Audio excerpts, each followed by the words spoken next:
7절에서 13절입니다. 요한계시록 3장 7절에서 13절.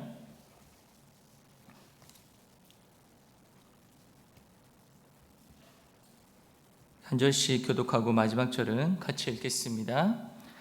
빌라델비아 교회 사자에게 편지하라. 거룩하고 진실하사 다윗의 열쇠를 가지시니 곧 열면 닫을 사람이 없고 닫으면 열 사람이 없는 그가 이르시되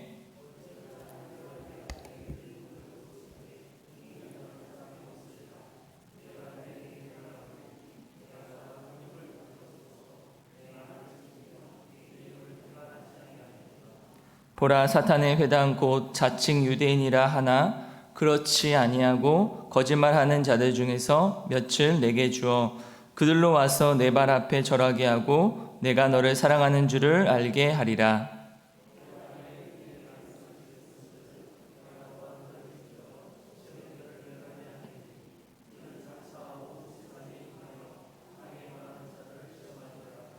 내가 속히 오리니 내가 가진 것을 굳게 잡아 아무도 내 면류관을 빼앗지 못하게 하라.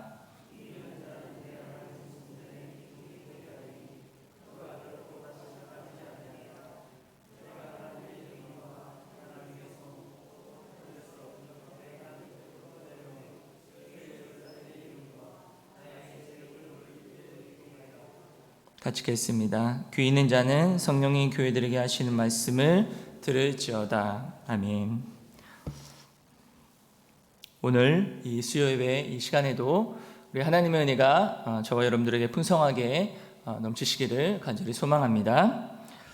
오늘 우리가 살펴볼 교회는 빌라델비아 교회입니다. 빌라델비아 교회 우리가 많이 들어봤던 교회죠.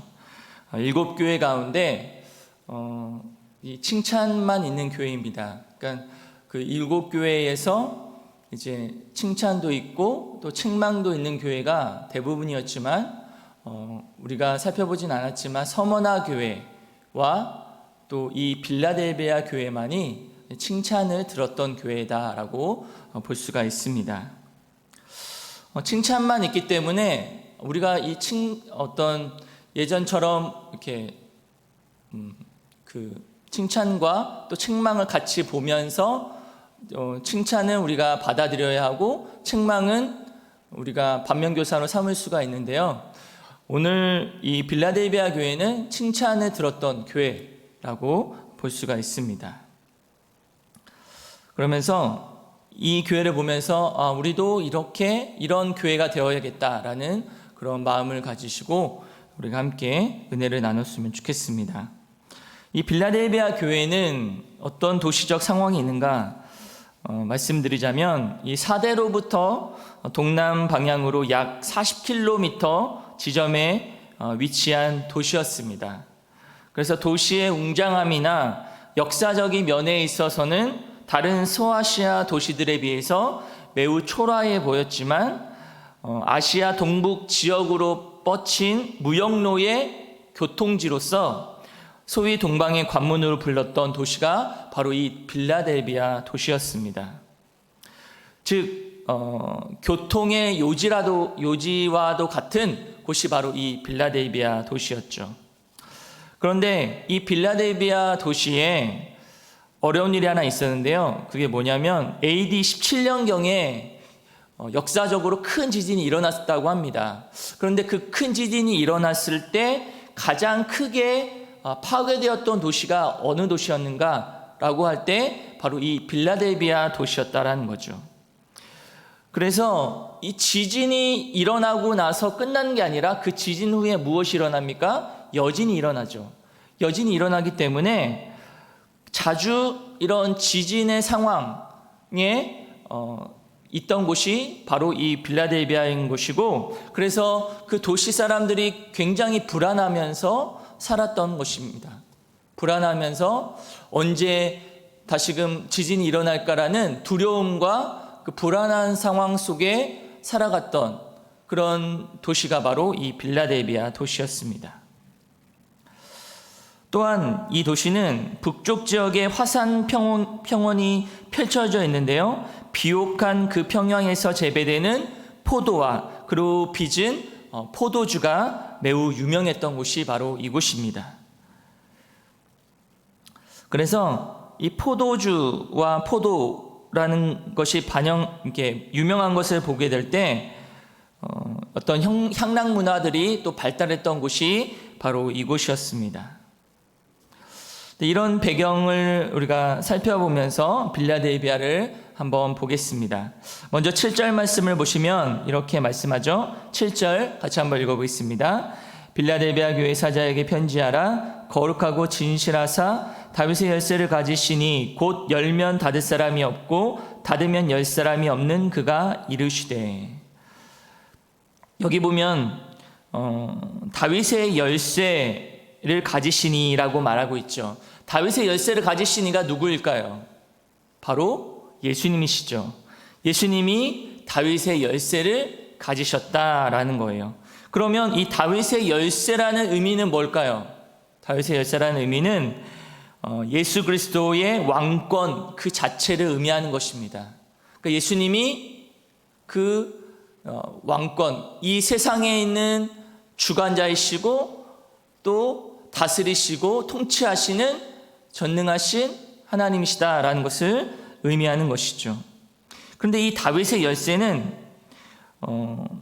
이사야 22장 22절에 보면 엘리야김이라는 사람이 나옵니다. 그 엘리야김인 사람이 누구냐면 이스라엘의 국고를 맡은 사람이었어요.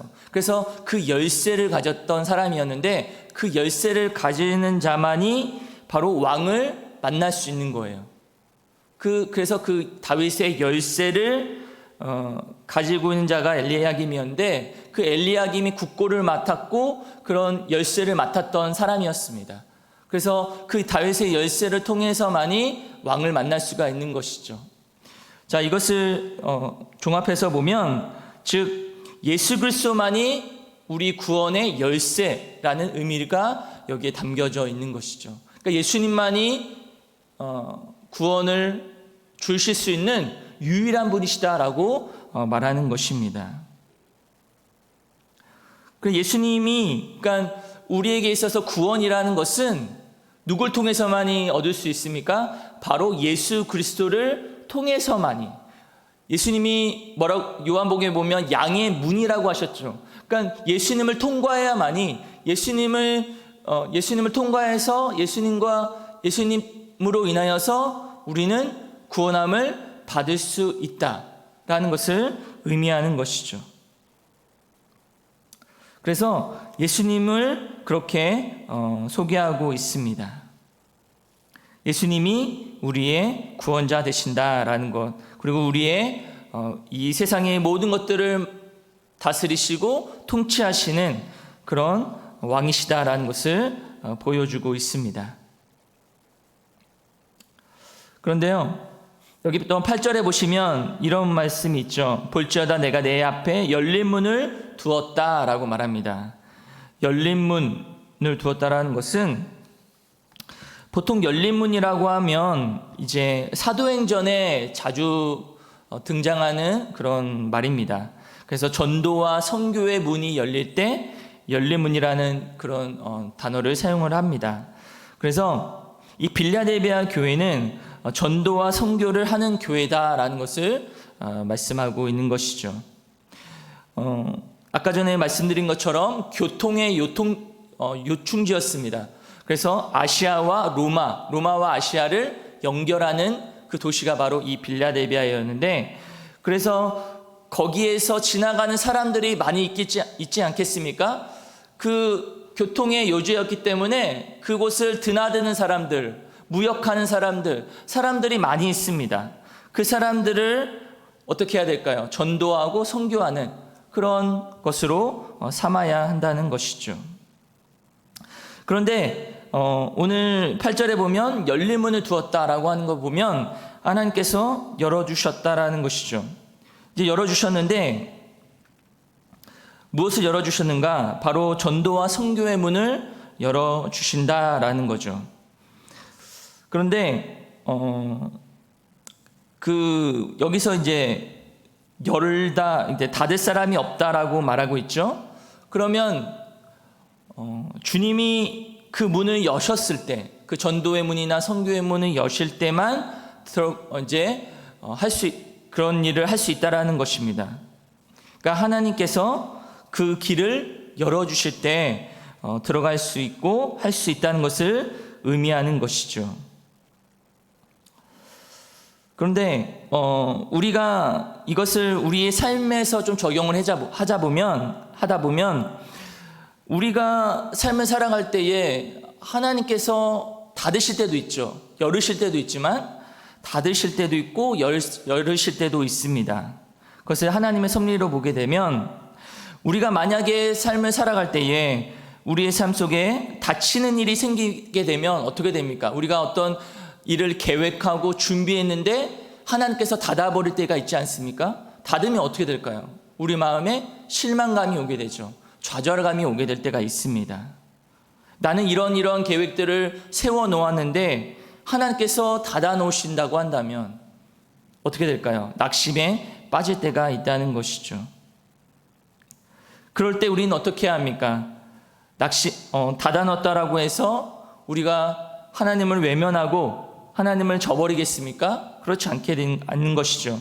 우리는 그럴수록 더 하나님 앞에 나아가서 하나님 앞에 은혜를 구하게 되는 것이죠. 하나님께서 닫게 하신 것은 분명한 이유가 있다는 것을 생각하면서 하나님 앞에 그 문이 열릴 수 있도록 기도합니다. 그러나 내 뜻이 아니라 하나님의 뜻대로 되기를 원한다는 그 마음을 가지고 하나님 앞에 기도하며 나아가야 되는 것이죠.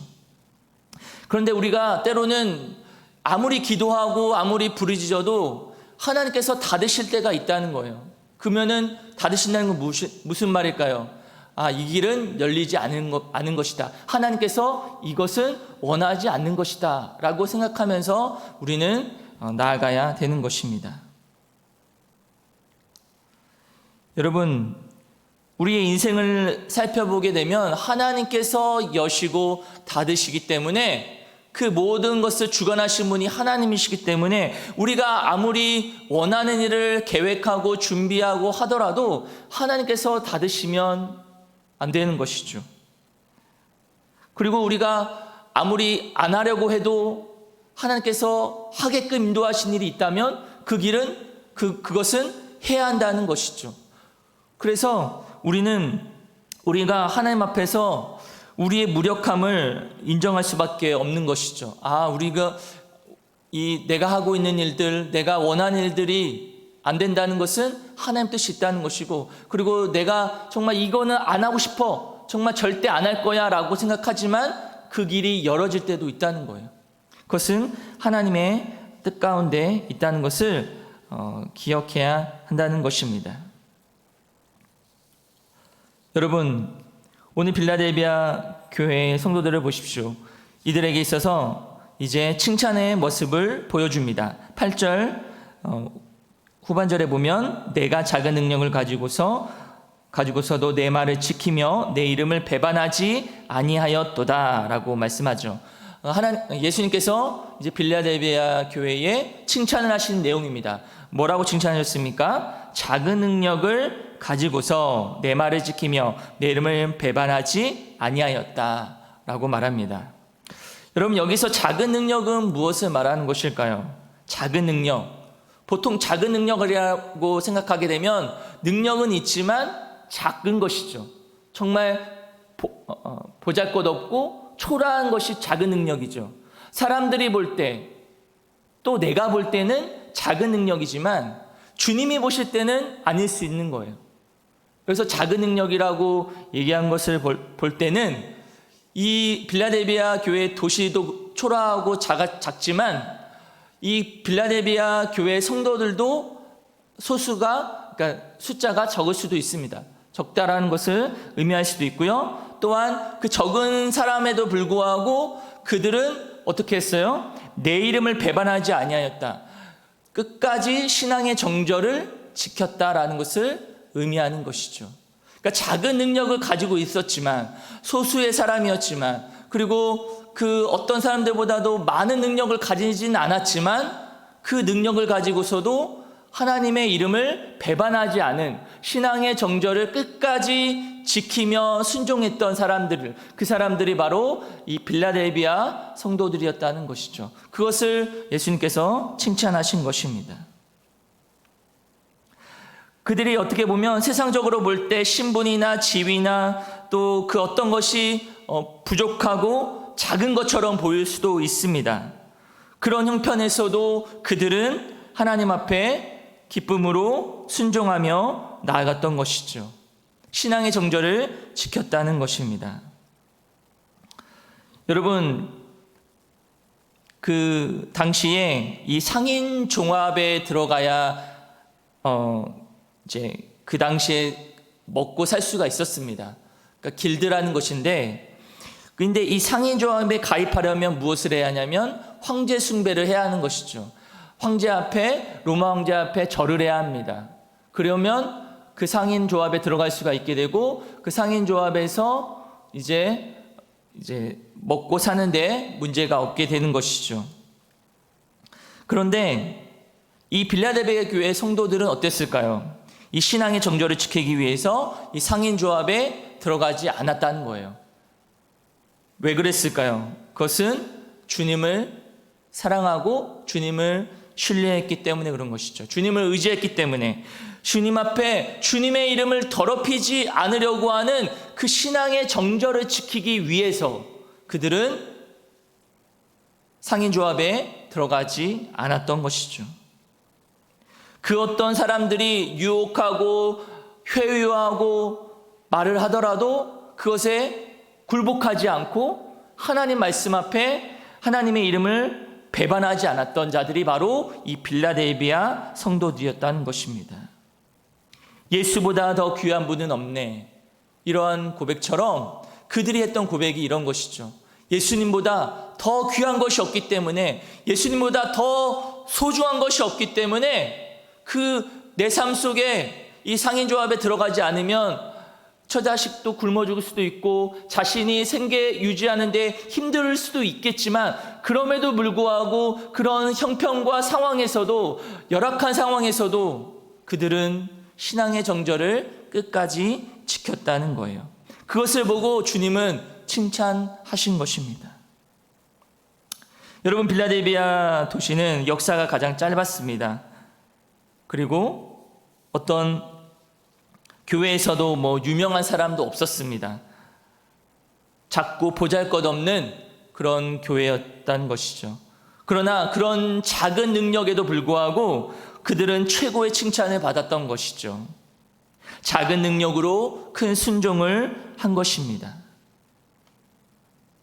황제 앞에 굴복하지 않았습니다. 황제 앞에 그냥 그냥 눈만 딱 감고 그냥 의식이라 생각하고 한번 절을 할 수도 있겠지만 그렇지 않았다는 거죠.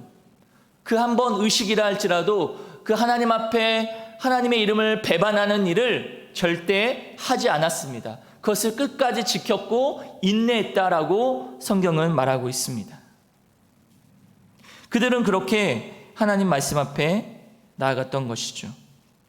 여러분, 우리가 잘 생각해 볼 문제가 있는데요. 여러분, 이런 생각이 들죠. 큰 교회가 큰 일을 할 수 있다라고 생각합니다. 그리고 많은 능력을 가진 사람이 많은 일을 할 수 있다라고 생각을 합니다. 그러나 전혀 그렇지 않습니다.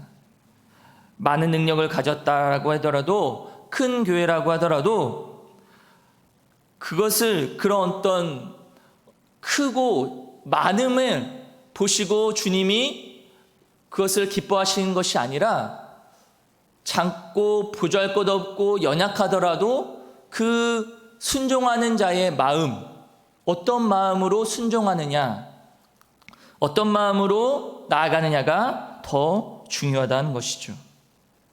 주님은 많이 가진 사람을 사용하지 않고 큰 능력을 가진 사람을 사용하지 않으시고, 오늘 빌라델비아 교회 성도들처럼 작은 능력을 가진 사람, 그들이라 할지라도 그들을 주께서 사용하고 계신다는 거죠. 여러분, 하나님의 나라는 수많은 사람들, 수많은 가난하고 연약하고 부족하고 정말 연약한 자들이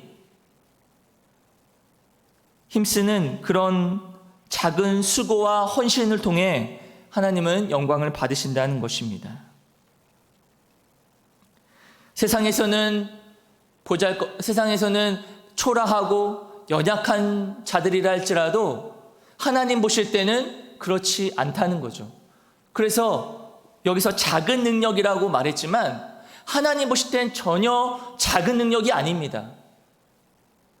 우리가 여러분 살아갈 때에 나는 왜 이런 능력이 없을까? 나는 왜 배움이 짧을까? 나는 왜 지식이 짧을까? 재주가 없을까? 왜 하나님 나에게는 달란트를 하나도 주지 않으셨을까? 이런 생각을 할 때가 있습니다. 그러나 분명히 하나님께서는 우리에게 조그마한 능력이라 할지라도 작은 능력이라 할지라도 하나는 주셨다는 거죠. 하나라도. 그 작은 것을 가지고 어떻게 사용하느냐가 더 중요하다는 것이죠. 그 작은 것을 가지고서 큰 일을 할 수 있는 그런 일들을 하나님께서 허락해 주신다는 거죠. 그래서 지금 중요한 건 무엇이냐면 작은 능력이라 할지라도 그것을 하나님 앞에 사용하게 되면 하나님께서 그 사람을 붙드시고 계신다면 하나님과 그 사람이 친밀하고 정말 우리가 예수님과 붙어있는 그런 포도나무와 포도의 관계처럼 그렇게 붙어있는 관계 속에서 친밀하고 그런 관계 속에서 살아갈 때에 하나님은 그 작은 능력이라 할지라도 하나님은 그 사람을 사용하신다는 거예요. 여러분 이 사실을 믿으시기를 바랍니다. 나는 비록 작고 나는 연약하고 부족하고 때로는 열등감에 빠진 사람이라 할지라도 하나님은 그것을 보시지 않으시고 우리의 작은 능력을 보지 않으시고 우리가 하나님을 향해서 어떤 마음으로 섬기고 있는가, 헌신하고 있는가, 어떤 마음으로 살아가고 있는가, 어떤 마음으로 우리가 신앙의 정절을 지키고 있는가, 그것을 지금 보고 계신다는 거예요. 우리가 이것을 잊지 않아야 합니다.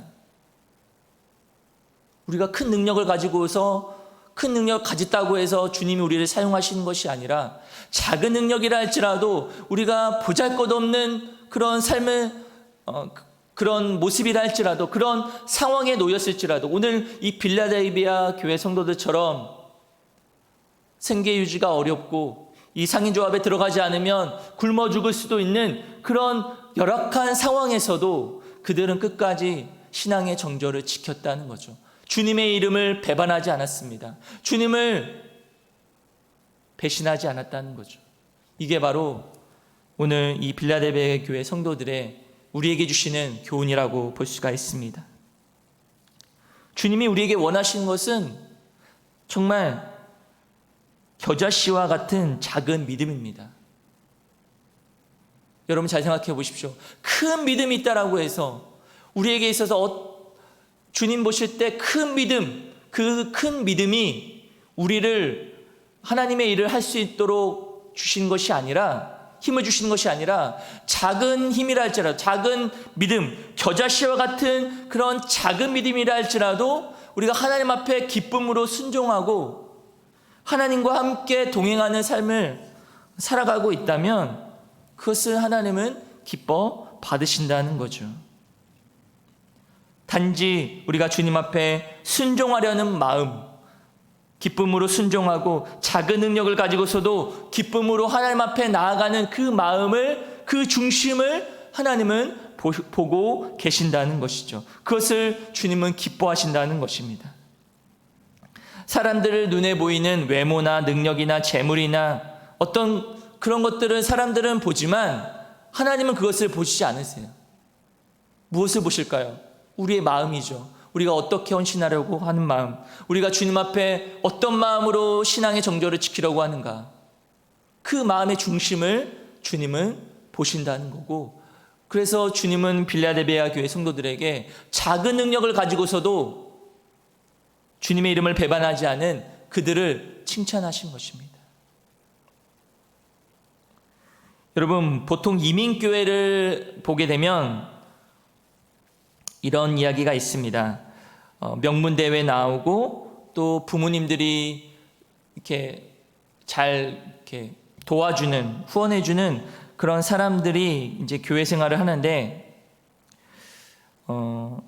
그 사람들은 만약에 교회에서 어떤 일이 있다라고 한다면, 뭐 여름 성경학교나 아니면 교회에서 어떤 찬양팀을 한다거나 이런 교회 일을 할 때에 그 사람들이 오는 게 아니라 어떤 사람들이 오냐면, 밤에 열심히 일하고 밖에 얼마 부모님의 후원을 잘 받지 못하고 또 영어도 잘 못하는 그런 정말 세상 사람들이 볼 때 연약하고 부족하고 보잘것없는 그런 사람들이 그런 주님의 일들을 감당한다는 것을 보게 됩니다. 그러니까 어떤 명문대에 나오고 부모님의 후원을 많이 받은 사람들이 주님의 일을 하는 것이 아니라 세상 사람이 볼 때는 그 사람들은 성공한 사람들이죠. 그리고 부모님의 어떤 도움을 받는 사람들이지만 정작 교회에서 어떤 일을 한다라고 한다면 그 일을 할 때 누가 와서 하느냐? 바로 힘없고 부족하고 연약한 그런 사람들이 와서 자원봉사를 한다는 것입니다. 여러분, 하나님은 우리의 마음을 보신다는 거죠. 우리가 우리 가진 어떤 능력을 보시는 것이 아닙니다. 내가 어떤 큰 능력을 가지고 있고 어떤 큰 재주를 가지고 있고 큰 재물을 가지고 있고 어떤 내가 가지고 있는 것을 보시는 것 뿐이 아니라 주님은 내가 작고 부족하고 연약한 자일지라도 그런 상황에 있을지라도 우리가 주님 앞에 기쁨으로 순종하고 신앙의 정절을 지키려고 애쓰는 그 마음을 주님은 보신다는 거죠. 여러분, 그런 은혜가 여러분 삶 가운데 있으시기를 바랍니다. 여러분, 빌라델비아 교회 성도들은 그런 삶으로 살았습니다. 그런 자들에게 하나님께서 주시는 상급이 있습니다. 무엇일까요? 10절 말씀 읽어보겠습니다. 내가 나의 인내 말씀을 지켰은즉 내가 또한 너를 지켜 시험의 때를 면하게 하리니 이는 장차 온 세상에 임하여 땅에 거하는 자들을 시험할 때라. 무슨 말입니까? 그들이 인내의 말씀을 지켰죠. 끝까지 신앙의 정절을 지켰습니다. 그러자 어떤 일이 일어났습니까? 시험의 때를 면하게 해주신다. 무슨 말입니까? 마지막 시험의 때, 마지막 환난의 때, 마지막 종말의 때에 하나님께서 심판하실 때 그 시험을 면하게 해주신다라고 하는 것이죠. 마지막 환난에서 보호해 주시겠다라는 것을 약속하신 것입니다. 마지막 때, 주님이 마지막 때 오실 때에 그 시험을 면하게 해주신다는 것이죠. 그게 바로 이 신앙의 정절을 지키고 인내의 말씀을 지킨 이 빌라델비아 성도들에게 주시는 약속의 말씀인 것이죠. 또한 12절 말씀 보시면 이기는 자는 내 하나님 성전의 기둥이 되게 하리니 그가 결코 다시 나가지 아니하리라. 내가 하나님의 이름과 하나님의 성 곧 하늘에서 내 하나님께로부터 내려오는 새 예루살렘의 이름과 나의 새 이름을 그의 위에 기록하리라. 여기 12절 말씀을 보시면 이기는 자라고 말하고 있죠. 끝까지 이기는 자, 인내하는 자에게 주시는 약속이죠. 그 약속이 무엇입니까? 하나님 성전의 기둥이 되게 하신다. 여러분, 기둥이라고 한다면 무엇일까요? 기둥은 없어서는 안 될 존재를 세워주신다는 의미죠. 그러니까 하나님 나라에서 비록 작고 연약하고 세상 사람들이 볼 때에는 초라하게 보이지만 하나님의 말씀을 끝까지 지키고 인내하는 사람에게 어떤 은혜를 주십니까? 하나님의 성전의 기둥이 되는 사람으로 세워주신다라는 거죠. 이 세상에서 꼭 필요한 존재로 세워주신다는 거죠. 세상뿐만 아니라 교회에서, 아니 우리가 살아가는 모든 삶 속에서 그러한 존재로 하나님께 쓰임받는 그런 존재로 세워주신다라고 약속해 주시는 것입니다. 여러분, 이러한 은혜가 우리들 가운데 있기를 바랍니다. 그러면서 마지막으로 11절에 영적인 경계를 늦추라는 말씀을 하고 계시죠. 11절에 내가 속히 오리니 내가 가진 것을 굳게 잡아 아무도 내 면류관을 빼앗지 못하게 하라. 여기서 내가 속히 온다라는 말은 위로하시는 것이죠. 내가 속히 오니까 빌라델비아 교회 성도들아, 외로워하거나 두려워하거나 더 이상 힘들어하지 말아라. 내가 곧 올 테니 기다리고 있어라 라고 말씀하시는 거죠. 약속으로 주시는 것이죠. 이제 끝까지 붙들고 인내하는 자에게 하나님은 그 면류관을 빼앗지 못하도록 해주신다라는 것이죠. 그러니까 내가 가진 것을 굳게 잡으라고 하신 것이죠. 그게 무엇인가? 바로 그 전에 말씀드렸던 하나님의 말씀을 끝까지 지키고 정절을 지키며 인내하는 것을 어떻게 해요? 굳게 잡으라고 말씀하시는 것이죠. 우리가 이제 주님 다시 오실 때까지 붙잡아야 할 것은 바로 이것입니다. 주님의 은혜를 붙잡는 것이고 인내의 말씀을 지키는 것이죠. 끝까지 세상 사람들이 우리를 초라하게 보고 또 연약하게 보고 그렇게 볼지라도 하나님은 우리를 그렇게 보지 않으시고 그것을 우리가 믿고 또한 작은 능력을 가지고서도 그런 하나님의 일을 한 것처럼, 그리고 우리가 하나님 앞에서 하나님의 이름을 배반하지 않는 그런 신앙의 굳건한 그런 정절을 지킨 것처럼 그런 것을 굳게 잡으라고 말씀하고 있는 것입니다. 그렇게 굳게 잡은 자에게 어떠한 은혜가 있습니까? 면류관이 빼앗지 못하게 된다라는 것이죠. 이 면류관은 누가 빼앗겠습니까? 사탄이 빼앗을 수 있습니다. 우리 세상에서 수많은 유혹과 시험으로 우리를 넘어뜨리려고 하는 대상이 누구입니까? 바로 사탄이죠. 사탄이 우리를 면류관을 빼앗기도록 하게 합니다. 그러나 우리가 하나님의 말씀을 굳건히 붙잡고 신앙의 정절을 지키며 살아가는 자에게 더 이상 면류관을 빼앗지 못하도록 하신다는 것이죠. 여러분, 이제 말씀을 정리하도록 하겠습니다. 오늘 빌라델비아 교회 성도들의 모습을 보면서 우리는 어떤 삶으로 살아가야 하겠습니까? 우리가 가지고 있는 능력을